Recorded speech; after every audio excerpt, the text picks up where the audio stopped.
Eu nunca imaginei que o dia em que eu descobri que minha própria família estava tentando me matar começaria com uma simples consulta de rotina. A médica, uma mulher séria de uns 50 anos, olhou para os resultados do meu exame de sangue e franziu a testa. Dona Maria, ela disse, a voz dela tremendo um pouco. Seus níveis de arsênico estão altíssimos. Isso não é normal para alguém da sua idade e saúde. Alguém pode estar te envenenando. Meu coração parou. Como isso era possível? Eu, uma vovó de 70 anos, sempre cuidando da casa e da família em São Paulo, sendo alvo de algo tão cruel. A médica continuou, olhando nos meus olhos com uma expressão de preocupação genuína. Isso explica suas tonturas recentes, a fraqueza. Mas quem faria isso? Eu senti um calafrio percorrer minha espinha. Minha mente correu para as pessoas mais próximas. Meu marido, João, sempre tão carinhoso. Meus filhos, Ana e Carlos, que eu criei com tanto amor. E até minha nora, que sempre pareceu tão doce. Será que um deles, ponto? Não, não podia ser. Mas a evidência estava ali, nos papéis que ela segurava. Eu saí do consultório com as pernas trêmulas, tentando processar aquilo. No caminho de volta para casa, no ônibus lotado, eu me peguei revirando cada memória, cada jantar em família, cada xícara de chá que alguém me serviu. Alguém estava me envenenando lentamente e eu tinha que descobrir quem antes que fosse tarde demais. Como eu ia enfrentar isso sozinha? Tudo começou há uns 2 meses, quando comecei a sentir umas tonturas estranhas e uma fraqueza que não passava. Eu, que sempre fui ativa, cuidando da casa, fazendo meus quitutes e indo à feira aqui em São Paulo, de repente não conseguia nem levantar da cama direito. Meu marido, João, ficou preocupado e insistiu para eu marcar uma consulta. Maria, você tá ficando velha. Precisa se cuidar. Ele dizia, com aquele jeito protetor dele. Mas eu sabia que não era só a idade. Algo estava errado. Naquele dia, fui ao médico sozinha, porque todo mundo em casa estava ocupado. A médica me examinou e pediu uns exames de sangue, dizendo que podia ser anemia ou algo assim. Eu nem desconfiava do que estava por vir. Enquanto esperava os resultados, a vida seguiu normal. Almoços em família, conversas no quintal. Ana me trazendo um chá para me acalmar. Sempre com todo mundo por perto. Mas no fundo, eu sentia que algo mudou. Um olhar mais demorado, uma pergunta estranha sobre meus planos para o futuro. Agora, sabendo da possibilidade de envenenamento, cada detalhe desses últimos meses ganha um novo significado. Será que alguém da minha família realmente faria isso? E o porquê? Antes de eu me aprofundar nisso, queria saber de você. De qual cidade você está assistindo essa história? Comenta aí embaixo, porque talvez a gente more perto e possa trocar uma ideia sobre como é difícil confiar nas pessoas às vezes, especialmente quando a gente descobre que até quem a gente ama pode ter segredos sombrios. Chegando em casa depois da consulta, eu me sentei na sala, tentando disfarçar o tremor nas mãos. João estava vendo TV, como sempre, e me perguntou como foi no médico. Tudo bem, só um check-up. Eu menti, com a voz um pouco trêmula. Ele nem desconfiou, só balançou a cabeça e voltou para a novela. Mas eu não conseguia parar de olhar para ele, para as xícaras de café que ele sempre me servia com tanto carinho. Será que era ele? Meu coração doía só de pensar nisso. A gente tá junto há 50 anos, passamos por tanta coisa. A criação dos filhos, as dificuldades financeiras, tudo. Como ele poderia fazer algo assim? Mas os exames não mentiam. Eu decidi que tinha que investigar sozinha, sem alarmar ninguém. No dia seguinte, quando Ana veio me visitar, ela trouxe aquele bolo de chocolate que eu adoro.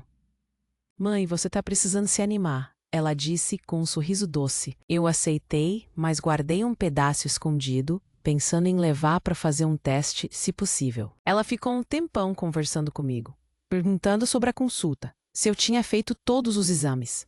Parecia genuinamente preocupada, mas agora eu via tudo com outros olhos.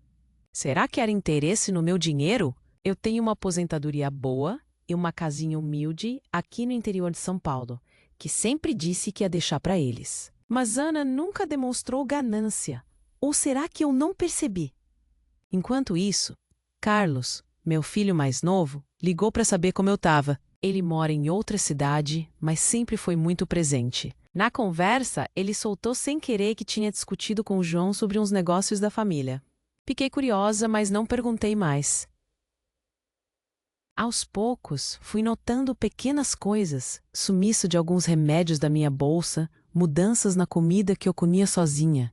Uma vez, achei um pó estranho no açucareiro, mas pensei que era só sujeira. Agora, tudo fazia sentido. Eu comecei a anotar tudo num caderninho velho, escondido debaixo do colchão. Cada refeição, cada pessoa que me visitava, cada sintoma que eu sentia, foi quando decidi voltar ao médico em segredo, para fazer mais exames e pedir ajuda. A médica me orientou a coletar amostras da comida e bebida em casa, sem ninguém saber. Ela até me deu uns potinhos esterilizados. Na volta, eu me senti uma espiã na própria casa, com medo de ser descoberta a qualquer momento. Uma noite, João me serviu um chá antes de dormir, como sempre faz. Dessa vez, eu fingi que bebi, mas guardei um pouco no potinho. Ele ficou me olhando com uma expressão estranha, como se suspeitasse de algo. "Maria, você tá diferente ultimamente", ele comentou. Eu só sorri e disse que era o cansaço. Mas por dentro, meu coração batia forte. Será que ele estava envolvido? E se fosse mais de uma pessoa? A ideia de que minha família inteira pudesse estar nisso me assustava demais. Eu não sabia em quem confiar, mas tinha que continuar, senão eu morreria sem saber a verdade. No final dessa semana, eu já tinha algumas amostras escondidas, do chá, do café, até da água que eu bebia. Marquei uma consulta particular para levar tudo e ver os resultados. Enquanto isso, a tensão em casa só aumentava. Ana começou a vir mais vezes, sempre trazendo comida, e Carlos ligou insistindo para eu fazer um testamento, só por precaução. Eu sentia que o cerco estava se fechando, e eu, uma velhinha de 70 anos, tinha que ser mais esperta que todos. Mas o que eu faria quando descobrisse a verdade? Será que eu teria coragem de enfrentar meus próprios filhos e marido? A resposta viria em breve, mas por enquanto eu estava sozinha nessa luta, com medo do que o futuro reservava. Para piorar, comecei a notar que minhas coisas sumiam do lugar. Um colar que eu guardava, alguns documentos. Será que alguém estava revirando minhas coisas? Uma tarde, peguei Ana mexendo na gaveta da minha cômoda. Ela disse que estava procurando um remédio para dor de cabeça, mas eu não acreditei. Fiquei com tanto medo que quase desmaiei. Decidi então contar para uma amiga de longa data, a dona Marta, que mora aqui perto. Ela ficou chocada e me aconselhou a ir à polícia, mas eu tinha medo de que, se fosse alguém da família, tudo piorasse. Em vez disso, ela me ajudou a esconder as amostras na casa dela, para ninguém achar. Com isso, me senti um pouco mais segura, mas a paranoia só crescia. Cada barulho em casa me assustava. Cada olhar me parecia uma acusação. João notou minha ansiedade e tentou me acalmar, mas eu não conseguia relaxar. Ele até sugeriu que eu fosse passar uns dias na casa da Ana, para descansar, mas recusei na hora. Como eu ia para a casa de uma suspeita? A situação ficou tão insuportável que eu quase contava tudo para ele, mas algo me segurava. Talvez fosse um instinto de sobrevivência. Então, resolvi comprar uma câmera escondida, dessas pequenas, para gravar o que acontecia quando eu não estava em casa. Instalei na sala, disfarçada num vaso, e fiquei ansiosa para ver as imagens. No primeiro dia, capturei João conversando com Carlos ao telefone, falando sobre resolver logo isso e não deixar rastros. Meu sangue gelou.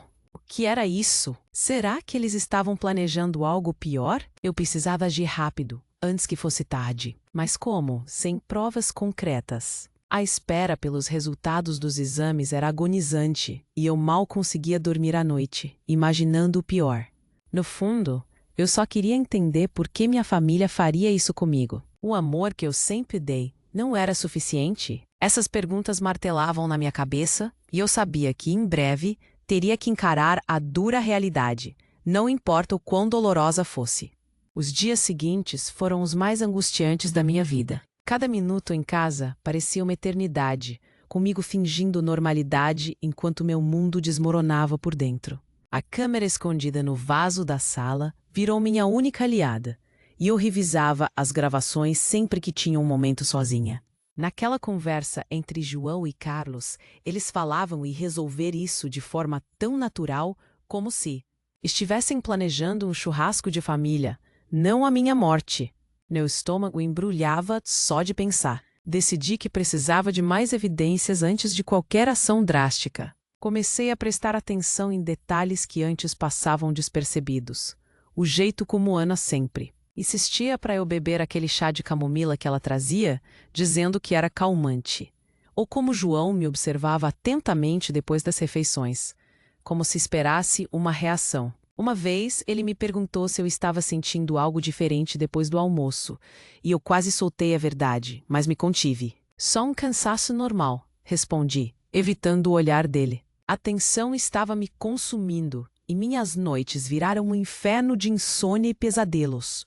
Eu acordava suando, com o coração acelerado, imaginando cenários terríveis.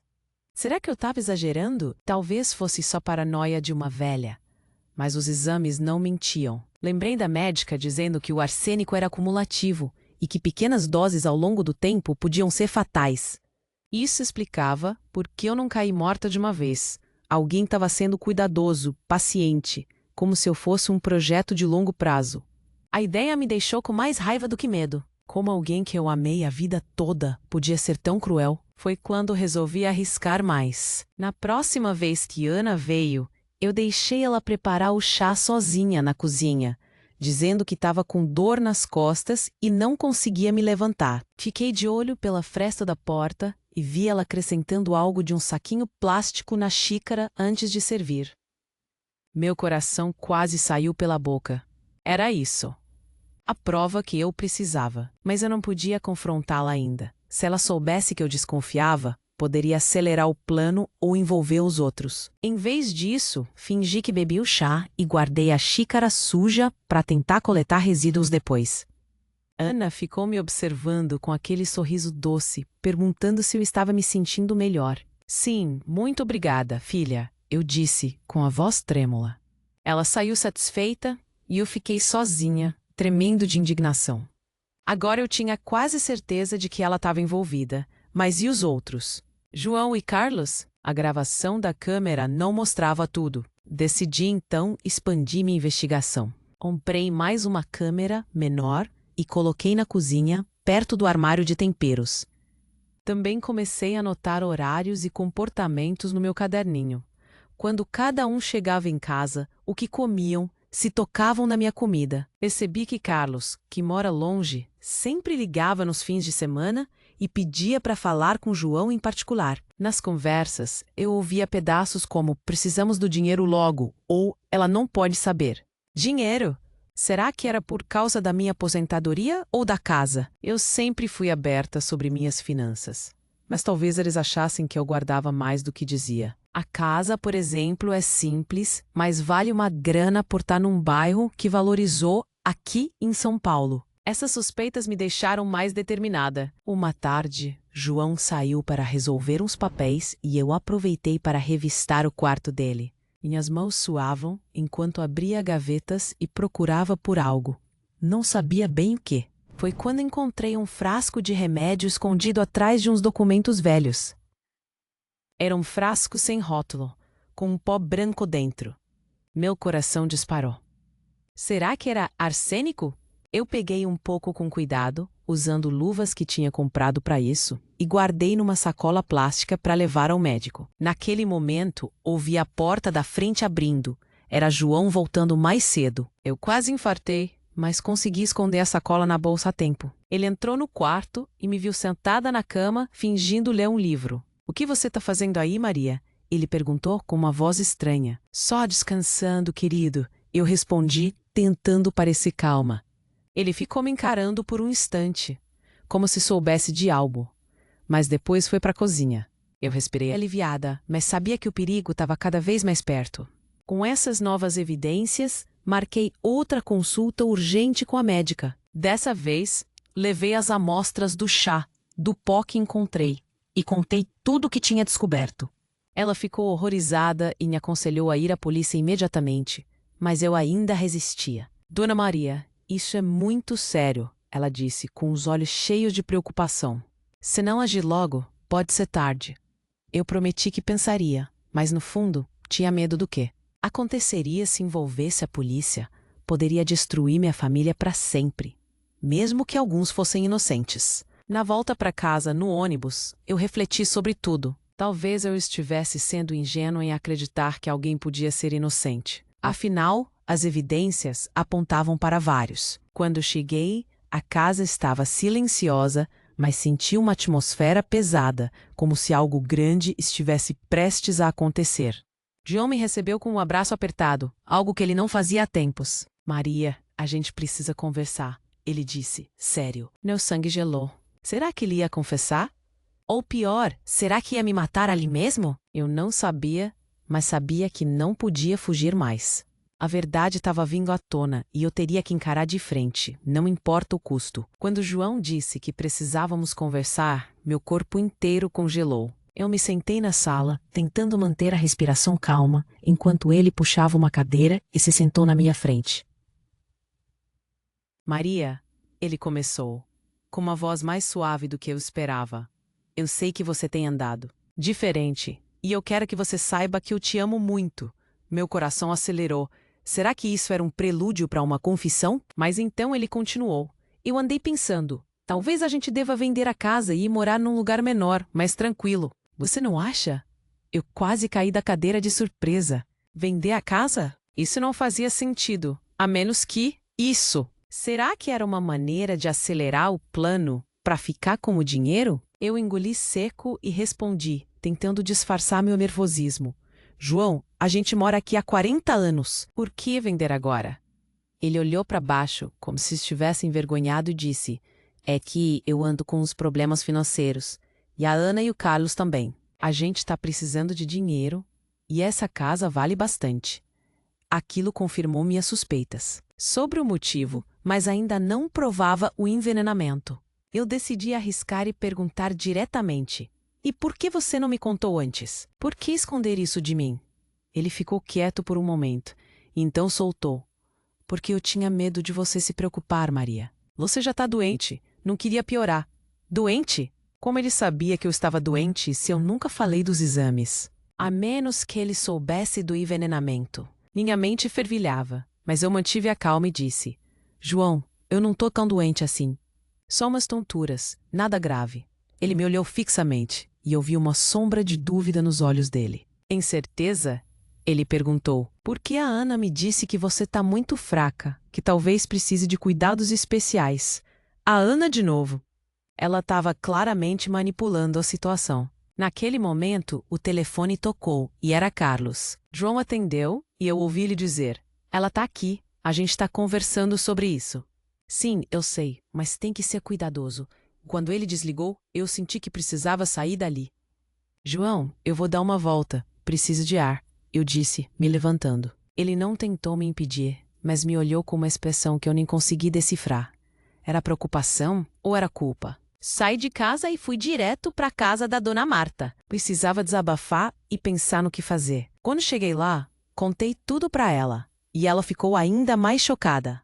Maria, isso é um absurdo. Você tem que ir à polícia, ou pelo menos contar para alguém da família que você confia. E se for só o João e a Ana, o Carlos pode não estar envolvido.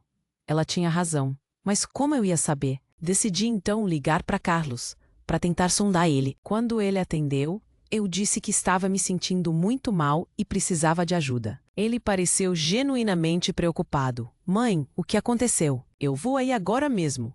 Eu disse que não precisava, que era só um susto, e perguntei se ele sabia algo sobre os problemas financeiros do João. Ele ficou evasivo. Ah, é coisa de negócio, mãe. Não se preocupa com isso. Mas eu insisti. Carlos, se tem algo errado, eu preciso saber. Eu sou sua mãe, eu posso ajudar. Ele então soltou. É que o João tá devendo um dinheiro para uns caras e a Ana tá ajudando a pagar, mas não tá dando conta. Eles estão desesperados. Aquilo me deixou ainda mais confusa. Será que o envenenamento era para eu morrer e eles herdarem a casa para pagar as dívidas? Mas por que não me pedir ajuda? Eu sempre ajudei meus filhos quando precisei. Desliguei o telefone com o coração pesado. Voltei para casa determinada a confrontar João com o que eu sabia. Quando entrei, ele estava na cozinha, preparando um café. João, eu disse firme, Eu sei que você tá com problemas de dinheiro e eu sei que a Ana tá envolvida. Mas por que não me contou? Por que esconder? Ele parou o que estava fazendo e me olhou nos olhos. Maria, eu não queria te assustar. E tem mais uma coisa. Ele pegou uma xícara e encheu com café. Eu descobri algo sobre a Ana. Meu coração quase parou. O quê? Eu perguntei, ansiosa. Ela tá usando um remédio controlado e eu acho que ela tá misturando com sua comida. Eu encontrei um frasco escondido no quarto dela. Eu fiquei pasma. Será que João estava tentando jogar a culpa na Ana para se salvar? Ou será que ele era inocente? A confusão só aumentava. Peguei a xícara de café que ele me ofereceu, mas desta vez eu recusei. Não, obrigada, João. Eu prefiro água. Ele ficou surpreso, mas não insistiu. Enquanto ele bebia o café, eu me perguntei, e se ele estivesse mentindo? E se o frasco que eu encontrei no quarto dele era dele mesmo? Decidi que precisava de uma prova definitiva. Naquela noite, quando todos dormiam, eu peguei as amostras que tinha guardado e as levei para um laboratório particular que a dona Marta indicou. Eles disseram que iam analisar e me dar os resultados em alguns dias. Enquanto isso, eu instalei outra câmera, desta vez no quarto do João, para ver se ele fazia algo suspeito. Nos dias seguintes, a tensão em casa era palpável. Ana veio me visitar e trouxe outro bolo, mas eu recusei, dizendo que estava de dieta. Ela ficou irritada. Mãe, por que você está sendo tão difícil? Eu só quero te ajudar. Eu respondi secamente. Ana, eu sei que você tem seus problemas, mas eu não. Preciso de ajuda assim. Ela saiu bufando e eu senti que estava chegando perto da verdade. João, por outro lado, estava mais carinhoso do que nunca, sempre me perguntando como eu estava, se precisava de algo. Será que era remorso? Ou era parte do plano? Uma noite, revendo as gravações da câmera do quarto, eu vi João pegando o frasco de pó branco e escondendo de novo. Meu sangue ferveu. Era ele. Mas então, por que ele tentou culpar a Ana? Talvez eles estivessem em conluio, ou talvez ele estivesse agindo sozinho e usando ela como bode expiatório. Não sabia mais em quem acreditar. Foi quando recebi a ligação do laboratório. Os resultados estavam prontos e eu marquei para buscar no dia seguinte. Na manhã seguinte, eu acordei com uma determinação renovada. Hoje eu ia descobrir a verdade, não importa o que acontecesse. Mas quando eu estava saindo de casa, João me parou na porta. Maria, onde você vai? Ele perguntou, com uma voz estranha. Preciso resolver umas coisas na cidade. Eu menti. Ele me olhou nos olhos e disse, cuidado, hein? A rua tá perigosa. E então ele acrescentou, ah, e a Ana vai vir aqui hoje. Ela disse que tem uma surpresa para você. Uma surpresa? O que seria? Será que era uma armadilha? Eu saí de casa com o coração na mão, sabendo que o dia ia ser decisivo. E quando eu peguei os resultados do laboratório e li o que estava escrito, eu quase desmaiei. O relatório confirmava que havia arsênico nas amostras do chá e do pó, mas também havia algo mais, algo que eu nunca esperava. Havia vestígios de um segundo veneno, um que eu nem sabia que existia, e a fonte era impossível. Como isso era possível?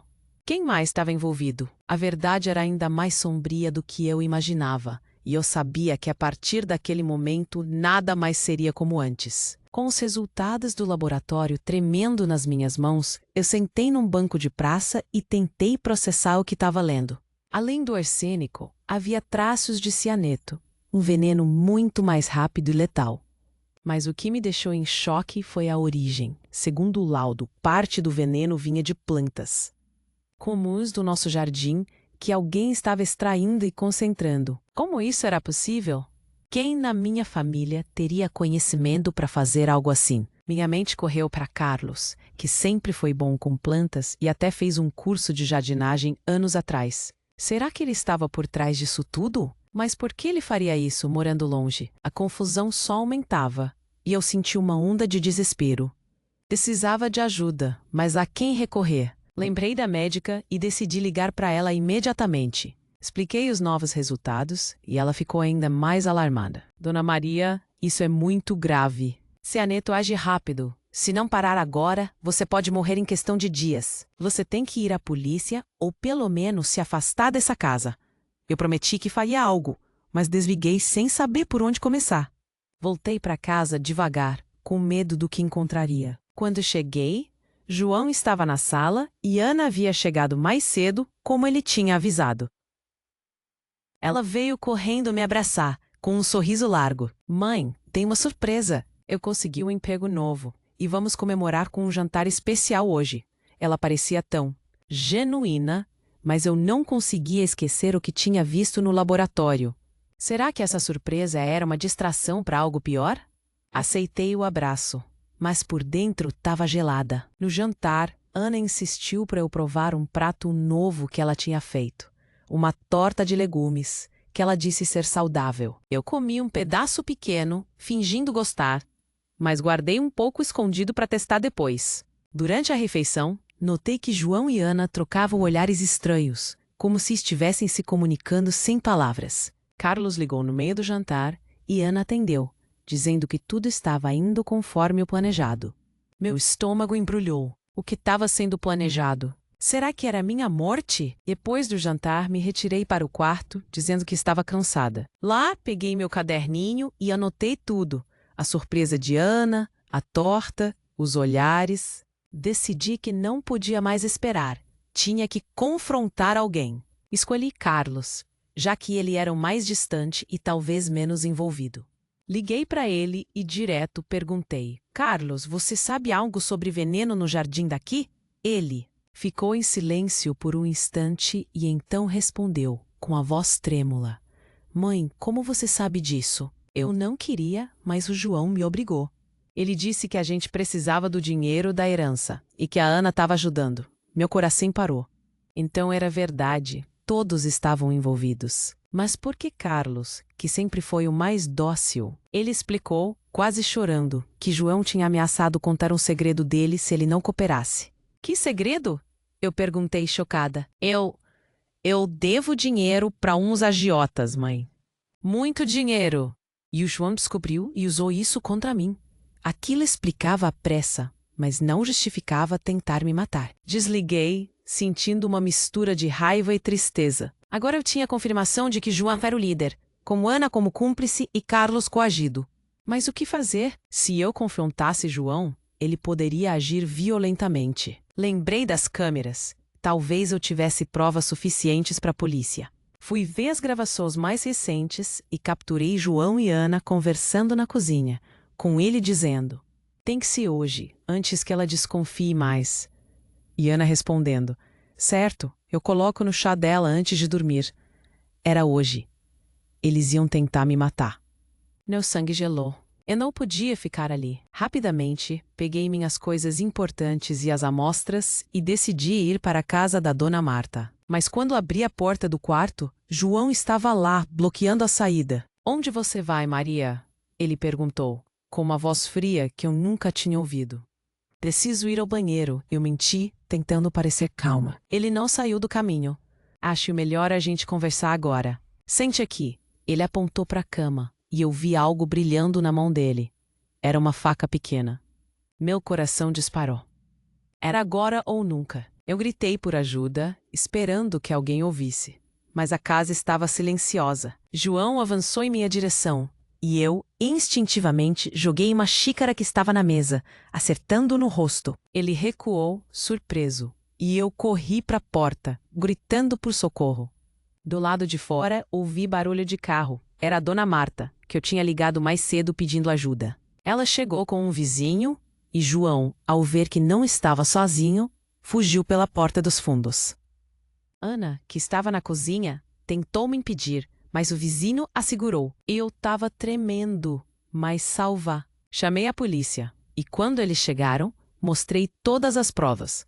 As gravações, as amostras, o caderninho. João foi preso tentando fugir, e Ana confessou tudo sob pressão. Ela admitiu que estava envenenando minha comida com arsênico, sob ordens de João, e que Carlos era coagido. O cianeto, descobrimos depois, era um plano de backup de João, caso o arsênico não funcionasse. A motivação? Dinheiro, dívidas de jogo de João e problemas financeiros de Ana. Carlos, arrependido, me procurou depois pedindo perdão.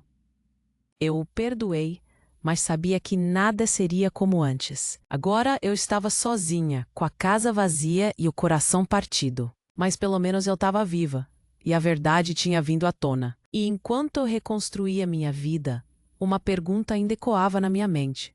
Como eu pude não ver os sinais antes? Nos dias que se seguiram à prisão de João e Ana, eu me mudei temporariamente para a casa da dona Marta, minha amiga de longa data, que sempre esteve ao meu lado. Cada noite era uma batalha contra os pesadelos, e eu acordava suando, revivendo aquele momento em que João avançou para mim com a faca, seus olhos cheios de um ódio que eu nunca tinha visto antes. A polícia continuava as investigações, e eu tinha que dar depoimentos detalhados, mostrando todas as provas que acumulei com tanto cuidado.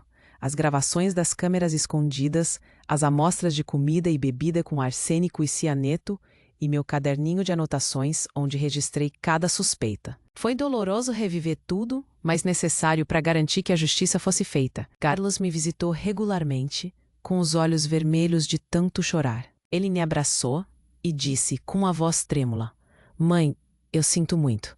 Eu nunca deveria ter deixado o João me manipular assim. Eu era covarde e quase custei sua vida. Eu olhei para ele, meu filho que eu criei com tanto amor, e senti uma pontada no coração. Perdoei ele, porque o amor de mãe é assim, mas a confiança estava quebrada. Como eu podia esquecer que ele sabia do envenenamento e não me alertou, mesmo sob coação? Ele explicou mais uma vez que João tinha ameaçado revelar suas dívidas para uns agiotas perigosos. E ele teve medo de ser morto ou de que algo acontecesse com a família. Eu pensei que se eu ajudasse um pouco, só para acalmar o João, nada de grave aconteceria com você, ele confessou, com a voz embargada. Aquilo me deixou com mais raiva. Como ele podia ser tão ingênuo, acreditando que envenenar alguém podia ser nada grave? Mas, ao mesmo tempo, eu entendi o desespero dele, preso entre a lealdade à família e o medo da violência. Enquanto isso, o processo judicial avançava lentamente. João foi indiciado por tentativa de homicídio qualificado e posse de substâncias tóxicas, e Ana, como cúmplice com agravante de premeditação e abuso de confiança. Eles tentaram se defender nos interrogatórios, dizendo que era só um plano para me assustar e forçar a venda da casa, mas as provas eram sólidas demais. As gravações mostravam conversas explícitas, as amostras laboratoriais confirmavam os venenos e meu depoimento coerente deixava claro a intenção de matar.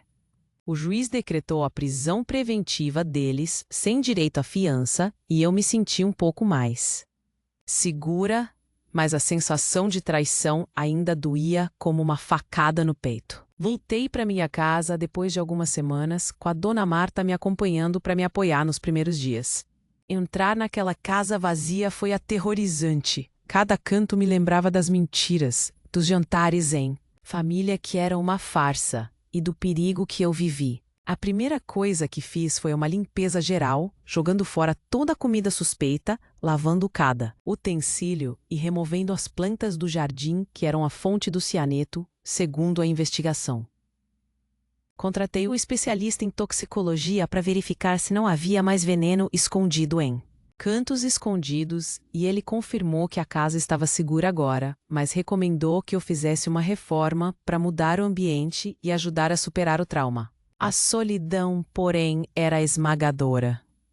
Eu, que sempre tive uma família barulhenta e supostamente amorosa, agora estava sozinha, com 70 anos, tentando entender como tudo isso aconteceu sem eu perceber. Passei dias refletindo sobre o passado. Será que eu ignorei sinais óbvios? Lembrei de vezes em que João ficava irritado quando eu questionava gastos extras, ou quando Ana insistia demais em me ajudar com remédios e chás, sempre com uma desculpa pronta. Na época, parecia cuidado genuíno, mas agora eu via que era manipulação calculada, e isso me deixava com uma raiva surda. Uma tarde, recebi a visita da médica que me alertou no início. Doutora Cláudia, ela veio me ver para saber como eu estava me recuperando fisicamente e emocionalmente. E eu desabei em lágrimas assim que a vi. Dona Maria, você foi incrivelmente corajosa, ela disse, segurando minha mão com firmeza. Muitas pessoas na sua situação, especialmente na sua idade, não teriam tido forças para investigar e lutar como você fez. Você salvou a própria vida.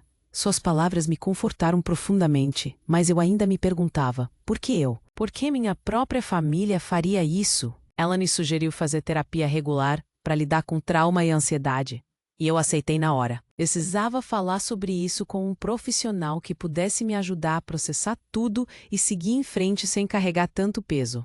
Nos meses seguintes, foquei em reconstruir minha vida passo a passo. Comecei a sair mais, visitar amigos antigos, participar de grupos de idosos aqui na cidade, onde compartilhei minha história e recebi muito apoio. Aos poucos, a tristeza e o medo foram dando lugar a uma determinação renovada. Eu não ia deixar que essa experiência me destruísse. Pelo contrário, eu ia usar isso para me tornar mais forte e cautelosa. Alice tentou se reaproximar de forma consistente, me ajudando com pequenas coisas da casa, como consertos e compras, e mostrando remorso genuíno através de ações, não só palavras. Eu decidi dar uma chance a ele, mas estabeleci limites claros. A confiança, eu sabia, levaria muito tempo para voltar, se é que um dia voltaria completamente. Quanto a João e Ana, o julgamento estava marcado para daqui a alguns meses e eu me preparava, psicologicamente, com a ajuda da terapia para testemunhar no tribunal. Sabia que seria extremamente difícil ver eles lá, reviver cada detalhe. Mas eu tinha que fazer isso, por justiça e para fechar esse capítulo da minha vida. Enquanto me preparava, recebi uma ligação inesperada da polícia.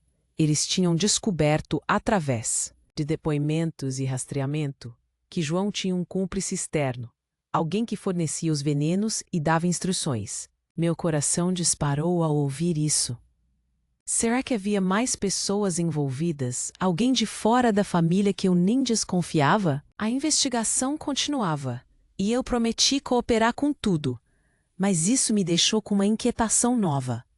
Agora, com a casa segura e um pouco de paz reconquistada, eu me pego pensando no futuro com uma mistura de esperança e cautela. Vou vender esta casa? Talvez para começar de novo em um lugar sem memórias ruins, talvez até me mudar para perto de Carlos, se nossa relação melhorar. Mas uma coisa eu sei com certeza, eu sobrevivi a algo que muitos não sobrevivem. E isso me tornou mais resiliente do que nunca. E enquanto eu planejo os próximos passos, não posso deixar de me perguntar: o que mais vai surgir dessa teia de mentiras e traições? A verdade pode ter vindo à tona, mas será que eu realmente conheço toda a história? Ou há camadas mais profundas que ainda precisam ser reveladas? Com a notícia do cúmplice externo, minha ansiedade voltou a crescer, misturada com uma sensação de vulnerabilidade que eu pensava ter superado. A polícia explicou que durante os interrogatórios aprofundados, João mencionou de relance um contato que fornecia venenos mais potentes e instruções sobre dosagens, mas se recusou firmemente a dar nomes ou detalhes, alegando medo de represálias desse indivíduo ou grupo. Isso significava que alguém de fora, talvez um conhecido nosso ou até um profissional com acesso a substâncias controladas, estava profundamente envolvido, tornando a situação ainda mais assustadora e complexa. Decidi cooperar totalmente com as autoridades, fornecendo todas as minhas anotações meticulosas, gravações das câmeras escondidas e até mesmo sugestões de pessoas que poderiam ter motivos, embora eu tentasse não cair em paranoias infundadas. A investigação se expandiu para incluir buscas em locais onde João costumava ir regularmente, como bares e lojas de materiais de jardinagem, na esperança de encontrar pistas sobre esse cúmplice. Enquanto isso, minha vida pessoal tentava lentamente voltar a uma rotina, mas a desconfiança havia se instalado em mim de forma permanente como uma cicatriz que doía a cada lembrança. Rivers continuava me visitando com frequência, e eu via o esforço genuíno e consistente dele para reparar o dano causado. Ele até começou a frequentar grupos de apoio para pessoas com dependências financeiras, mostrando através de ações que queria mudar de verdade e se redimir. Uma tarde, durante uma de nossas conversas, ele me contou emocionado que tinha conseguido um emprego estável em uma empresa local e estava pagando suas dívidas aos poucos, com um plano claro para quitar tudo em alguns anos. o que me deixou um pouco mais esperançosa sobre seu futuro.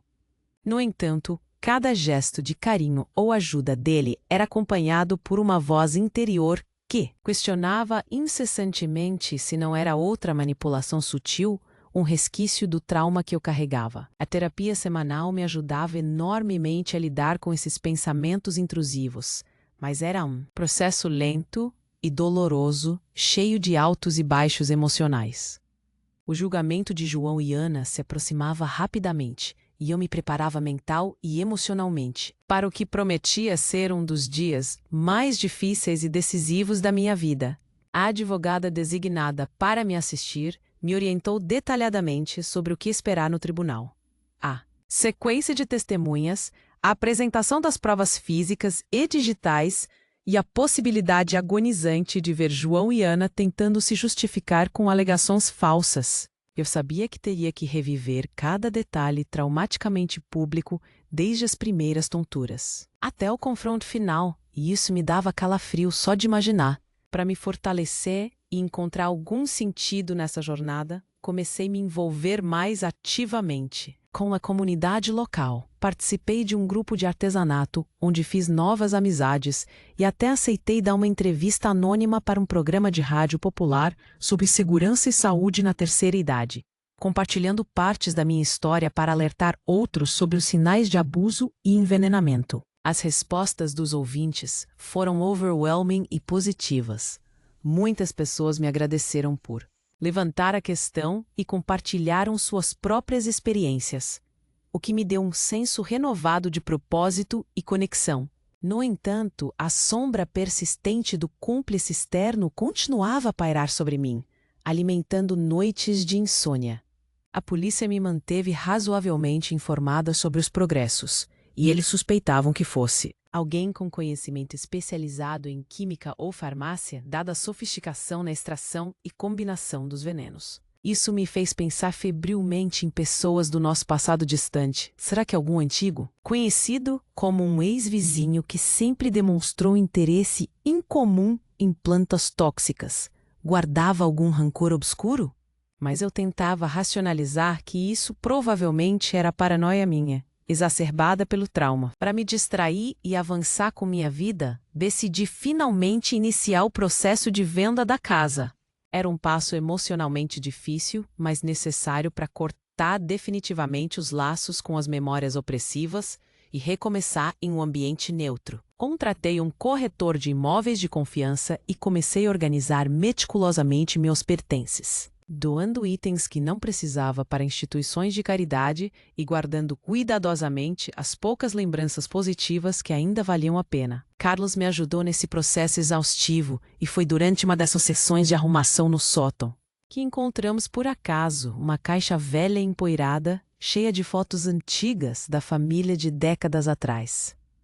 Ao revê-las uma a uma, eu chorei copiosamente. Eram imagens vívidas de momentos genuinamente felizes, de festas, viagens e risadas, antes de tudo isso acontecer e corroer nossa unidade. Isso me fez refletir profundamente sobre como as pessoas podem mudar drasticamente com o tempo, e como o dinheiro, o desespero e a ganância podem corromper até os laços familiares mais fortes e aparentemente inquebráveis. Enquanto isso, o julgamento finalmente teve início e eu fui chamada como testemunha-chave. No tribunal, ver João e Ana algemados e com expressões vazias foi um choque visceral.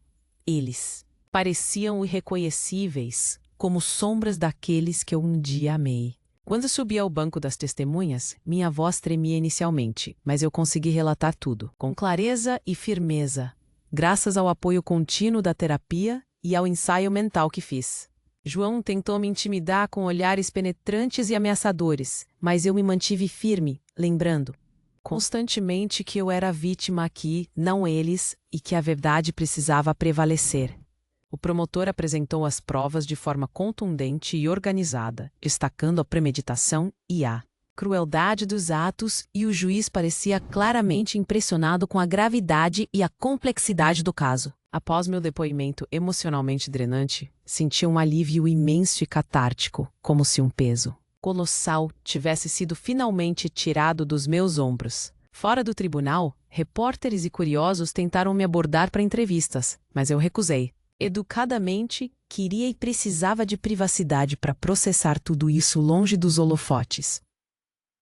Nos dias seguintes, o caso ganhou atenção significativa na mídia local e eu recebi uma enxurrada de mensagens de apoio de amigos, vizinhos e até de estranhos comovidos, o que me confortou profundamente e reforçou minha resiliência. No entanto, a investigação sobre o cúmplice externo ainda não tinha avançado significativamente, e isso me deixava constantemente inquieta e vigilante. Será que essa pessoa misteriosa estava me observando silenciosamente esperando uma oportunidade?